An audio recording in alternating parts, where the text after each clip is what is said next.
یہ لیجیے برہان صاحب. شکریہ.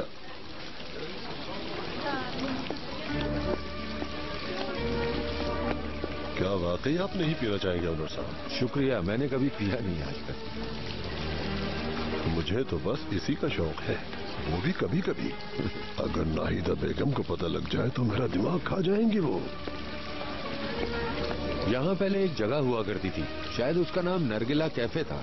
ابھی بھی ہے، بلکہ اب تو بہت بڑی جگہ اور ڈیولپ ہو گئی ہے. بچپن میں ایک بار بابا کے ساتھ آیا تھا، میں بہت حیران ہوا تھا. عجیب و غریب چیزیں دیکھنے کو ملی مجھے یہاں. اوہ، تو تمہارے بابا بھی ہماری طرح کے شوق رکھتے تھے؟ ہاں شاید، مجھے معلوم نہیں. ہر بیٹا اپنے باپ کو پوری طرح نہیں جانتا. یہ تو ہے، جب اپنی سب سے قریبی شخصیت کی پہچان نہ ہو تو بڑی تکلیف ہوتی ہے. دراصل برہان صاحب، میں آپ سے آپ کی زمین کے بارے میں بات کرنے آیا ہوں. میں آپ کے آفس گیا تھا، وہاں مجھے ایک لڑکا ملا جس نے بتایا آپ کوئی زمین خرید رہے ہیں. ہاں غنی، وہ میری بہو کا بھائی ہے. سنا ہے اس زمین میں کوئی مسئلہ ہے؟ نہیں، کوئی مسئلہ نہیں. ایڈوانس تو دے دیا ہے، کل میرا نام ہو جائے گی. اتنی جلدی نہ کریں برہان صاحب. وہ زمین دراصل جو شخص آپ کو بیچنا چاہتا ہے وہ اس کا اصل مالک نہیں ہے. وہ زمین حکومت کے نام ہے. حکومت کی؟ جی، وہ زمین حکومت بیچنا چاہتی ہے اور مناسب پیسوں پر. یعنی برہان صاحب، وہ شخص حکومت کو بائی پاس کر کے آپ کو زمین بیچ رہا ہے. یہ کیا کہہ رہے ہیں آپ؟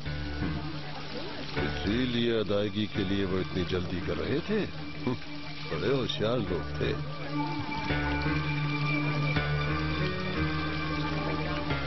آنر صاحب، آپ نے مجھے بڑی مصیبت سے بچا لیا. ایسی کوئی بات نہیں ہے، یہ تو میرا فرض تھا. آنر صاحب، ایک بڑی مصیبت سے تو میں بچ گیا، لیکن افسوس ہے کہ وہ جگہ اسپتال کے لیے بہت موزوں تھی. آپ فکر نہ کریں، وہ جگہ اب بھی آپ کو مل سکتی ہے. آپ حکومت سے خرید سکتے ہیں وہ. لیکن سرکاری چکروں میں کون پڑے گا؟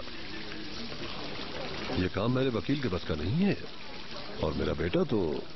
آپ یہ مجھ پر چھوڑ دیں، میں نے اپنے وکیل سے بات کر لی ہے. حکومت سے بات چیت شروع ہو چکی ہے. آنر صاحب، واقعی آپ میرے لیے بہت بڑا کام کر رہے ہیں. ایسی بات نہیں ہے، آپ سمجھیں آپ کا مسئلہ حل ہو گیا. جب آپ نے یہ کہہ ہی دیا ہے